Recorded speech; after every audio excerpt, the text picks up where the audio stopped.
2024 has been a crazy year for film photography. At least within the past 5 years, there's been this crazy resurgence of this passion for film photography. And with that, there's been new film stocks, new labs, new distributors.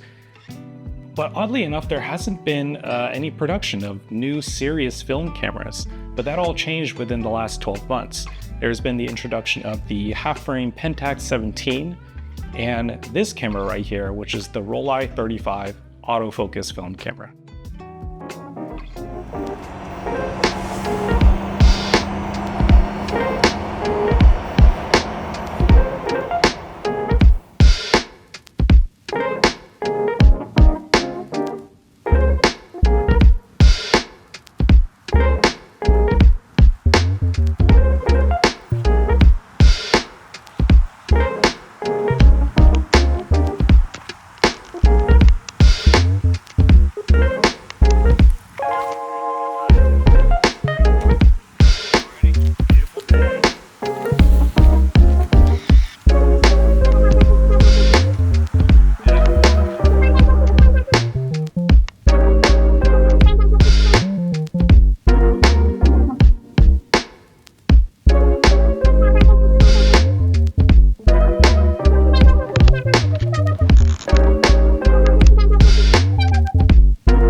How's it going, guys? My name is Brian Cho. I'm a videographer and photographer based in Brooklyn, New York. And as I mentioned before, the Pentax 17 and the Rollei 35 autofocus film cameras were two new film cameras introduced in 2024. Now, while the Pentax 17 had a pretty warm welcome within the film community, the Rollei 35 AF had some mixed reactions. Now, this camera is based off of the original German Rollei 35 Classic. These were produced from 1966 to 1981. And they were known for being compact. They had an excellent zone focusing system, and the glass inside were excellent. And now they're a bit of a cult classic within the film photographer community. So you can imagine there was some skepticism and high expectations when Mint Camera, a brand known for their instant film cameras, bought the rights to the Rollei brand and then produced this LIDAR autofocus camera. I'm going to quickly talk about the specs. This is pretty simple. This is a 35mm point and shoot film camera that uses LIDAR as its autofocus technology. That means it shoots a beam of light and waits for that light to reflect back into it, and it calculates the distance. And then the motor inside this lens will focus accordingly. This camera is fully electronical, meaning that you cannot turn this on and use it without the CR2 battery that's installed in here. Luckily, CR2 batteries are plentiful anywhere. You can buy them at drugstore, grocery stores, anywhere across the country. This camera has a great 35mm f2.8 lens on here. It uses 5 glass elements. I believe the lens was actually designed by former Pentax engineers to assist Mint Camera. In terms of exposure modes, you can shoot aperture priority or you can shoot full manual exposure. Oddly enough, even though this is a autofocus point and shoot film camera, it still uses the manual film advance lever. I think this is a bit of a tribute to the original Rollei 35s. This has a shutter speed range of 60 seconds on the long end for long exposure, all the way to its fastest range, which is 1/500th of a second, which is pretty standard for leaf shutter cameras. And this camera is not cheap. This will run you $800 US. Now on the face of this camera, it looks near identical to the original German Rolleis. except for the fact that on the originals, you had to collapse and extend the lens in order to use it. This looks like it's extended already. You can't change this at all. In here is a 35mm f2.8 lens again, and then you have your two dials. And let's start with the LIDAR. This black rectangular box is where your LIDAR system works, so you shouldn't put your hand in front of anywhere here in order to use the autofocus. Next to it, you have your built-in flash. It's not the strongest, but it'll get the job done for your photos. And then next to it in the corner, you have your optical viewfinder. This does not have any LED readouts. So in order to know your shutter speed and all that, you need to look at your dials if you're manually exposing, or you just let the camera pick and it won't tell you on the OLED screen, which I'll talk about later. On the two dials here, you have your shutter wheel and then you have your aperture wheel. So on here, you can choose your aperture priority mode or your exposure compensation. And you can choose from LT, which is long exposure. You can choose that in 2-second increments from 2 seconds to 60 seconds. And then on the face, you just have your film reminder window. This doesn't do anything. This just tells you what kind of film stock you have in here, and you just kind of twist it around if you want to choose color negative, black and white, or color slide. And on the aperture wheel, you have obviously your aperture dials. So you have f2.8, 4, 5, 6, 8, all the way to 16. And then on the front, you just have a little exposure wheel, so you know how many shots you have in your film roll. And then still on the right, you have your self timer button. This is an unadjustable 10-second countdown timer. And then on the left, which is really significant but very, very small, this tiny circular glass window here is your film metering window. Do not block this with your finger, or else the camera will think that you're shooting in the pitch black. So I would recommend just kind of cupping the camera like this when you're shooting, because if you do this, then you're gonna get just dark frames throughout your whole film. On the top of the camera, you have your shutter button, your film advance lever, and then switching between the modes of flash off, flash on, and then ISO. You can manually select your ISO, which is great. You just switch to the ISO mode and then use the self timer button to select between 25 to 3200 ISO. OLED screen on the top of this camera doesn't tell you a lot. I wish they just built in a bigger OLED screen, but for knowing your proper exposure, it just gives you a plus or minus with a wheel, and it just doesn't give you a lot of information. I wish they just move this OLED screen into the viewfinder so you can adjust your settings while you're actually shooting and framing. On the back of the camera, it's pretty simple. You have your rewind lever, which you need to raise up if you're going to rewind your film. You have a battery compartment, again, a CR2 battery, and then you have your optical viewfinder. Now, the frame markings in your viewfinder are really dim and hard to see. You can see the tiny little center markings. I'm assuming this is where the camera will grab exposure and focus. Again, there's no actual electronic connection into the viewfinders. It's purely just for framing. Now, the rewind lever is tucked in with a little piece of magnet, so it's nice that the crank just doesn't fall out when you're moving around with this camera. And then you have a little latch to remove the bottom sheath of this camera body so you can load your film, and I'll show you that now. So you switch the latch into the open position, and then you have to be a little careful because it's kind of hard to pull these two apart. And then you have your bottom half, which I just keep calling the sheath. And then you have the rest of the camera where you're doing the actual loading process. Now, I don't like this pressure plate that they have here. This is almost identical to the original German Rolleis, but this little prong here, which kind of holds this bottom half onto the camera, ends up scratching the hell out of this inside plastic. And I've only had this camera for about 60 days, and you can already see the exposed paint coming off, and there's just like random scratches in the bottom half here. And this is where a big part of my complaints come into about this camera is that loading the film is not intuitive, because what would end up happening is that the film leader wasn't really secure enough and wrapped around this take-up spool, where it was just kind of slowly wrapping around, or it just wasn't catching on. So what happened was I through 5 different rolls, I've gotten like 8 or 9 shots, and they're all the craziest multi-exposures or double exposures. I think what's happening is that this take-up spool there isn't a reliable way for the film leader to really hook onto anything and then actually rotate.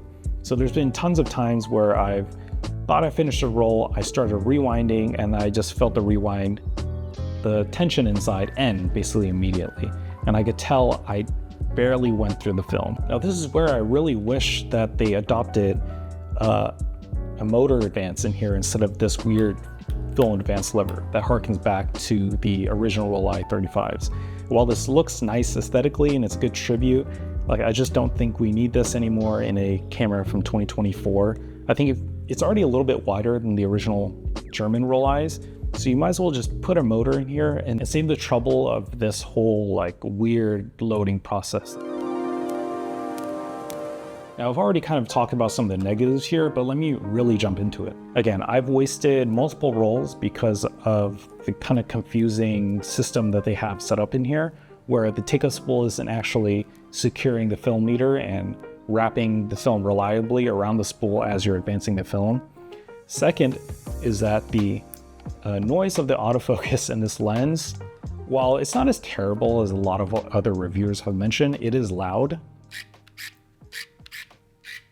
So if you're in a quiet place like a library, people are obviously going to know that you're doing something, but otherwise I think it's okay if you're just out in the public. Third thing that really bothers me that a lot of people have already mentioned is the film advance lever. It just feels like you're tearing the film inside. I don't understand why they built it like this and just let it go into the wild without changing something about this. So as you fire off a shot, this has such a long throw and it has such a grinding feeling that it feels like it's tearing the film sprockets inside and kind of like chugging it along instead of this smooth action. I think this is a huge mistake on their part because for film photographers, every time you take a photo, you're associating your film advance with the shot, which is why something like a Leica, maybe subconsciously feels really nice to use, because after every shot that you're taking, you have this really nice advance lever that you're using. And I know this sounds kind of dumb, but you are associating like a really terrible, like grinding, like physical feedback from the camera to your photo. So it's kind of like what was that? Like, I thought I took a great photo, but now this weird mechanic in here is kind of bothering me. Fourth thing is that the rewind of this is like, it feels just like manual labor. Like I was saying about the film advance, where it feels like you're kind of really forcing the film into the take-up spool.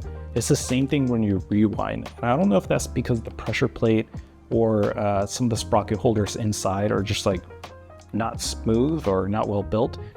But if you're rewinding a 36 shot film roll, you're going to be spending at least like 2 minutes just holding on to this and making sure that it rewinds in. And that's if the camera actually spooled the film properly into the take-up spool. Now, the really frustrating part about all these negatives is that the images you can actually get out of this lens and autofocus are absolutely amazing. Like the exposure is also like 95% spot on. The focus is usually really accurate.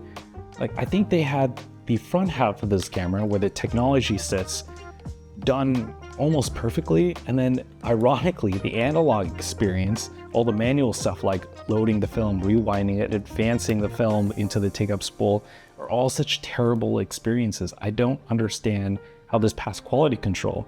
It's like they spent so much R&D on trying to get the lens to work with the LIDAR autofocus that I feel like they didn't spend enough time really working out the kinks and the smooth like gear actions within the internals of the camera.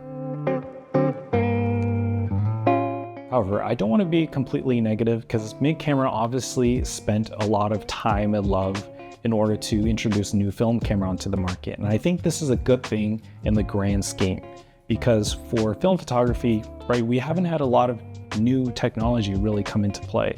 Like we've had the Pentax 17, but that's also a zone focus camera. And so having a camera that has LIDAR built in, which could be extremely useful, especially in low light situations where the camera won't need to hunt, it just shoots that beam out and it reflects back to the camera, I think is pretty brave of them, honestly. So you can see through these images that you can get some pretty great stuff. And I think the size of this camera and the fact that it's autofocus is amazing as a travel nifty point and shoot.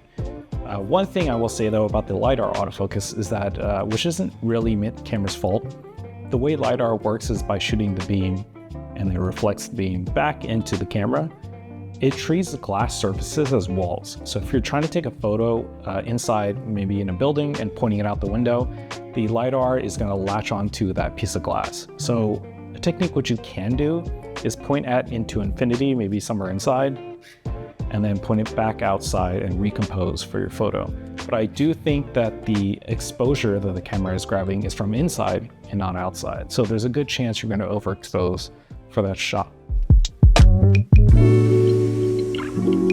So I think the problem that the Rollei 35 AF runs into is that because there are so many specific and purposeful design choices in terms of the aesthetic and operation, it actually runs into the fact that the user experience is so unmanageable that it basically makes this film camera kind of unusable for $800. Like, I don't think I'm going to keep this camera the long term.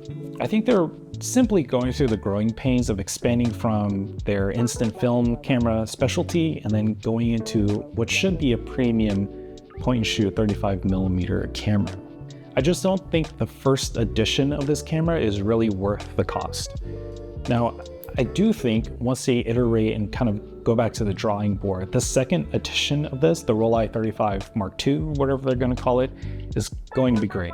But that second iteration of the Rollei 35 is probably not going to hit the market until 2026 or 2027. And that's if the Mint camera team starts on the redesign now. But this camera did just come out.